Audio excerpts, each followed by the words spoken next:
வினோதினி, பாக்யராஜ் அவர்களுடைய இழப்பு தமிழகத்திற்கு ஒரு மாபெரும் இழப்புன்றதை தாண்டி இந்த தருணத்தில் அவருடைய படைப்புகளை கொண்டாட வேண்டிய ஒரு தருணமாகவும் மாறி இருக்கு இல்லையா? ஸோ அவருடைய சில பெஸ்ட் ஒர்க்ஸை பற்றி நம்ம இன்றைக்கி பேசிடலாம். நம்மள நிறைய பேருக்கு தெரிஞ்ச படைப்புகள் தான், ஆனால் தெரியாதவங்களுக்கு மஸ்ட் வாட்ச் மூவிஸ். கண்டிப்பாக இந்த திரைப்படத்தை நீங்கள் மிஸ் பண்ணவே கூடாது. பாக்யராஜ் அவர்களுடைய சிறந்த படைப்புகள்னா சில படங்கள் நாங்கள் இங்கே வச்சுருக்கோம். டாப் 10 வரிசை படத்தில் இந்த படங்களை பார்த்தீங்கன்னா நிச்சயமாக அவரை ஏன் திரைக்கதை ஜாம்பவான், திரைக்கதை மன்னன் எல்லாரும் சொல்கிறாங்கன்னு உங்களுக்கே புரியும். ஸோ அந்த வகையில் ஃபர்ஸ்ட் படம் எதுன்னு பார்த்துடலாங்களா?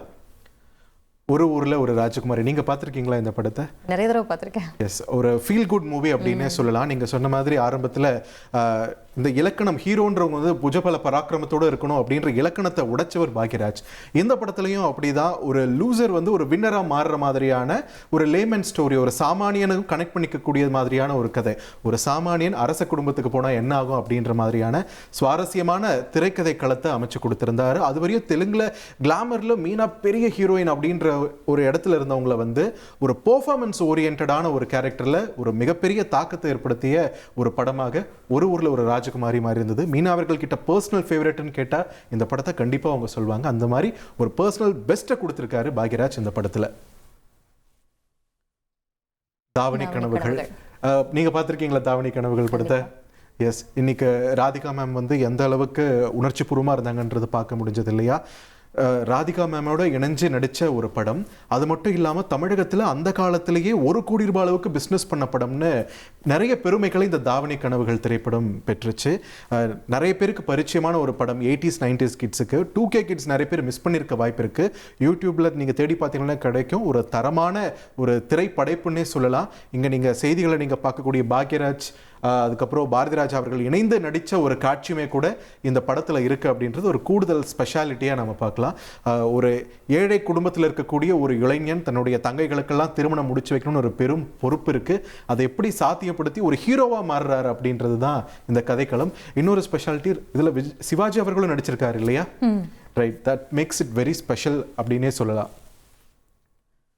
அவசர போலீஸ் 100 மற்றும் ருத்ரா, இது ரெண்டுமே ஒரே ஜானர் படங்கள் அப்படின்றதுனால ஒன்னா வகைப்படுத்திருக்கோம். நீங்க அவசர போலீஸ் பத்தி நீங்களே ஒரு தகவல் சொன்னீங்க இல்லையா? இன்னொரு முறை பதிவு பண்ணுங்களேன். அதான் எம்ஜிஆர் அவர்கள் நடிச்சு பாதியிலே விட்ட படம் தான் அவசர போலீஸ் 100. அதுக்கப்புறம் அது ஸ்ரீதர் எடுத்திருந்தாரு. அதுக்கப்புறம் இந்த படம் பாதியிலே நிற்க கூடாது, ஏன்னா அப்போ வந்து ஒரு டாக் இருந்துச்சு. எம்ஜிஆர் அவர்கள் எல்லாத்துக்கும் வாரி வழங்கக்கூடியவர், ஆனால் ஸ்ரீதர் அவர்களுக்கு இப்படி பண்ணிட்டாரேங்கிற மாதிரி சில விமர்சனங்கள் முன்வைக்கப்பட்டுச்சு. அது இருக்கக்கூடாது, அந்த மாதிரி பேச்சு இருக்கக்கூடாது அப்படிங்கிறதுக்காக பாக்யராஜ் அவர்கள் அந்த படத்தை அப்படியே கதையவே மாற்றி அவசர போலீஸ் 100 எடுத்திருந்தார். அது மட்டும் இல்லாமல் இதுலேயும் ஒரு இமேஜை உடைச்சாரு. சில்க் ஸ்மிதான்றவங்க வந்து ஒரு கிளாமர் குவீனா தமிழ் சினிமாவிலும் தெலுங்கு சினிமாவிலும் அறியப்பட்ட ஒரு நடிகை இருந்த சமயத்தில் அவங்களோட இமேஜை டோட்டலாக மாற்றின ஒரு படம். கரெக்டாக சொன்னீங்க.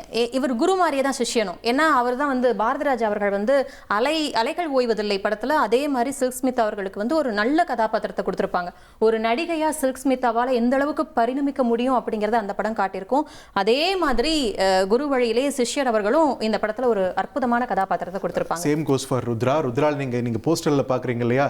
தி ரியல் ஜோக்கர்னு சொல்லிட்டு பேட்மேன் திரைப்படம் வெளிவந்த போது இந்த கம்பேரிசன் போடுவாங்க. ஒரு ஹீரோ எப்படி தன்னை வந்து தாழ்த்திக்கிட்டு ஹீரோயினுக்கு ஒரு ஹைப் கொடுக்க முடியும், இது நம்ப முடியுதா? இந்த படத்தை பார்த்தீங்கன்னா தெரியும். ருத்ரான்ற அந்த டைட்டில் கேரக்டரே கௌதமி அவர்கள் ஹீரோயின் தான் பண்ணியிருப்பாங்க. அவங்களுக்கு சப்போர்ட் பண்ணக்கூடிய ஒரு ஹீரோ கதாபாத்திரமா பாக்யராஜ் அவர்கள் ஒரு எக்ஸ்ட்ராடினரியான ஒரு பெர்ஃபார்மன்ஸை கொஞ்சம் கூட சலிப்பே தட்டாத ஒரு திரைக்கதையோட அமைச்சிருப்பாங்க. ஆனால் ரெண்டுமே ஒரு மாதிரி இன்வெஸ்டிகேஷன் அது இதுன்னு போகக்கூடிய ஒரு ஜானர் அப்படின்றதுனால ஒன்னா வகைப்படுத்தியிருக்கோம். அடுத்து கல்ட் கிளாசிக் திரைப்படங்கள்னு சொல்லலாம் இல்லையா? கண்டிப்பா. மௌன கீதங்கள், சின்ன வீடு. எஸ், இது ரெண்டுமே அடல்ட்ரி அப்படின்ற ஒரு ரொம்பவே சீரியஸான ஒரு இஷ்யூ பற்றி பேசக்கூடிய ஒரு படம். இவ்வளவு சீரியஸாக விஷயத்தை பேசக்கூடிய ஒரு படத்தில் நகைச்சுவை எப்படி உள்ளே கொண்டு வர முடியுன்றது ஒரு மிகப்பெரிய சவால். ஆனால் அது ரொம்ப ஸ்மூத்தாக என்னால் முடியாதது ஒன்றுமே இல்லைன்ற மாதிரி திரைக்கதையில் ஒரு பெரிய மாயாஜாலத்தை நிகழ்த்தி காட்டியிருப்பார் பாக்யராஜ் அவர்கள்.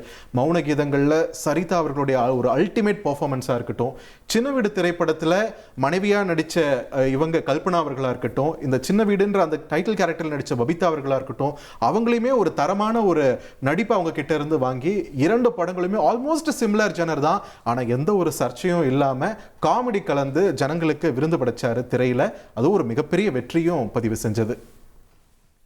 ரைட், தொடர்ந்து சுந்தரகாண்டம். எஸ், இது தமிழ் மட்டும் இல்ல தெலுங்குலயுமே மெகா ஹிட் அடிச்ச ஒரு படம்னே சொல்லலாம். தமிழ்நாட்டிலேயும் இதோடைய மியூசிக்கும் பெரிய அளவில் பேசப்பட்டுச்சு. ஒரு பள்ளி ஆசிரியர் மேல ஒரு மாணவிக்கு காதல் வயப்படுறாங்க. அதை எப்படி அவர் தவிர்க்கிறாரு, அதெல்லாம் நிறைய சுவாரஸ்யங்களோட கொஞ்சம் கூட முகம் சுழிக்கக்கூடிய காட்சிகள் எதுவுமே இல்லாம திரைக்கதையை நேர்த்தியா வடிவமைச்சிருப்பாரு. இதை பத்தி வைரமுத்து அவர்கள் கூட இப்போ ஒரு நேர்காணல வந்து பகிர்ந்திருந்தார். என்ன அப்படின்னா, சுந்தரகாண்டம் அப்படிங்கிற இதுக்கு வந்து அவர் தெரியும், இதை அவர் வந்து அந்த புத்தகத்தை அதை படிச்சது இல்லையா. எத்தனையோ காண்டங்கள் இருந்தாலும் 6 காண்டங்கள் இருந்தாலும் சுந்தரகாண்டம் வந்து என்ன அதோட ஸ்பெஷல் என்ன அப்படின்னு தெரியாதான். வைரமுத்து அவர்கள் கிட்ட வாங்கி அதை வந்து படிச்சு தெரிஞ்சுக்கிட்டு, ஏன்னா பாக்யராஜ் அவர்கள் வந்து பெரிய இலக்கணத்திலேயோ இலக்கியத்திலேயோ பெரிய புலமை தனக்கு இல்லை அப்படின்னாலும் அதை ஒரு விஷயத்துக்காக மெனக்கிடுறாரு இல்லையா, அந்த உழைப்பை பாராட்டியே ஆகணும் அப்படின்னு சொல்லி வைரமுத்து அவர்கள் சொல்லியிருந்தாரு ராமாயணத்துல சுந்தரகாண்டம். ஸோ சுந்தரகாண்டமும் அந்த மாதிரி ஒரு ஸ்பெஷல் திரைப்படமா தமிழ் ஆடியன்ஸ்க்கு மட்டும் இல்லை, தெலுங்கு ஆடியன்ஸ்க்குமே ரொம்ப பிடிச்ச ஒரு படமா இருக்கிறது. அடுத்து Enga Chinna Rasa, one of the pan Indian ஹிட்ஸ்ன்னு சொல்லலாம். இது ஆல்மோஸ்ட் எல்லா மொழியிலுமே மொழி மாற்றம் செய்யப்பட்ட ஒரு திரைப்படம். அகெயின் ஹீரோயினை வந்து ஒரு கிளாமர் பர்பஸ்க்கு மட்டும் இல்லாமல் ஒரு கனமான ஒரு கதாபாத்திரம் கொடுத்த ஒரு திரைப்படம். இன்னைக்கு அரசியல் களத்தில் செயல்பட்டு கொண்டிருக்கக்கூடிய சரஸ்வதி அவங்களுக்கெல்லாம் ஒரு மிக முக்கியமான ஒரு கதாபாத்திரம் கொடுத்த ஒரு திரைப்படம் எங்க சின்ன ராசா. இதில் ராதா அவர்களோட அவருக்கான கெமிஸ்ட்ரி அப்படின்றதையும் தாண்டி இந்த திரைக்கதை வடிவமைப்பு இருக்கு இல்லைங்களா வினோதினி, இது தமிழ், தெலுங்கு, ஹிந்தி இந்த எல்லா மொழியிலுமே பிளாக் பஸ்டர். அதுலேயும் நீங்கள் ஹிந்தி வெர்ஷன் வந்து தக் தக் அப்படின்னு ஒரு பாட்டு இருக்கு. அதில் மாதுரி தீக்ஷித்தோட பெர்ஃபார்மன்ஸ் தான் உங்களுக்கு ஒரு அடையாளமாகவே மாறிச்சு. அந்த படமும் அங்கே ஒரு கல்ட் கிளாசிக். எப்படி இந்த படம் எங்கே கல்ட்டோ அங்கே அது கல்ட்டாக மாறி இருக்கு. ஸோ இது தாக்கத்தினாலவே தமிழில் மட்டும் இல்லை ஹிந்தியிலுமே தன்னுடைய பராக்கிரமத்தை செலுத்தியவர் பாக்யராஜ் அவர்கள். தொடர்ந்து இன்று போய் நாளைவா. எஸ், சந்தானம் அவர்கள் நடிப்பில் கண்ணா லட்டு தின ஆசையான்னு ஒரு படம். இதில் இன்ஸ்பயர் ஆகி எடுக்கப்பட்ட ஒரு படம். But classic is always a கிளாசிக்னு சொல்லுவாங்க இல்லையா, அது மாதிரி இதோட ஒரிஜினல் தன்மை அப்படின்றது படம் பார்த்தவங்களுக்கு தான் தெரியும். நொடிக்கு நொடி நகைச்சுவையை திணிச்சு அந்த படத்தில் ஒரு பிரேக்கே இல்லாமல் ஆடியன்ஸ்க்கு வந்து கிச்சு கிச்சு முட்டியிருப்பாரு பாக்யராஜ் அவர்கள். அவருக்கு ஈடு கொடுக்குற மாதிரி அது வரைக்கும் ரொம்பவே டஃப்பான பெர்ஃபார்மர், அதாவது ஸ்ட்ரிக்டான ரோல்களில் நடிச்சிட்டு இருந்த ராதிகா அவர்களுமே காமெடியில் கலக்கியிருப்பாங்க இந்த படத்தில். ஸோ அதனாலவே ஒரு முழுக்க ஒரு காமெடி விருந்தா இன்று போய் நாளைவா என்னைக்குமே தமிழ் ஆடியன்ஸ் மனதில் நீங்காத இடம் பிடிச்சிருக்கும்.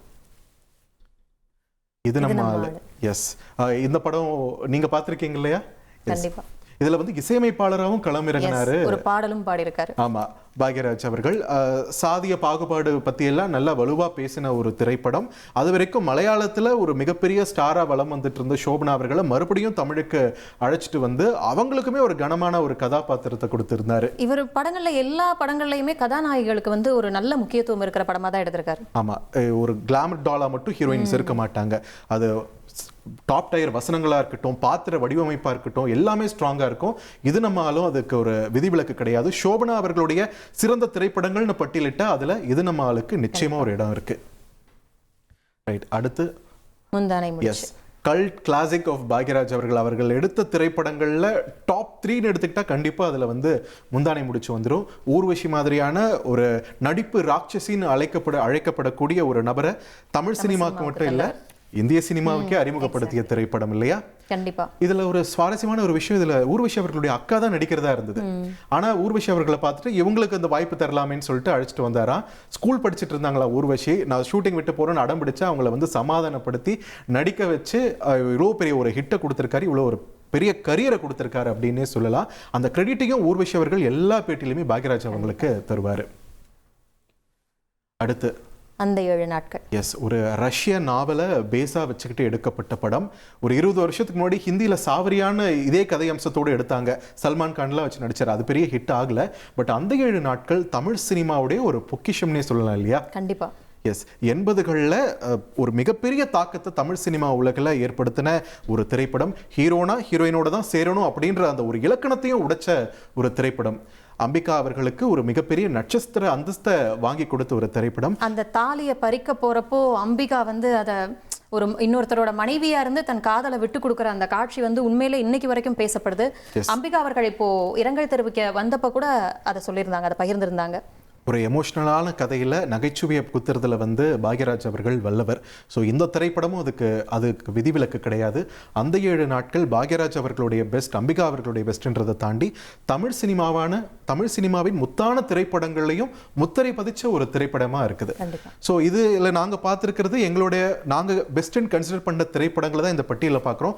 ஒருவேளை நாங்கள் ஏதாச்சும் ஒரு திரைப்படத்தை மிஸ் பண்ணிட்டோம்னா பாக்யராஜ் படத்திலேயே இதுதாங்க இன்னும் தரம் வாய்ந்தது அப்படின்னு நீங்கள் நினச்சிங்கன்னா எங்களுடைய சமூக ஊடக தளங்கள்லேயே எங்களுடைய யூடியூப் பக்கத்துலேயும் வந்து கருத்துக்களை பதிவிடுங்க.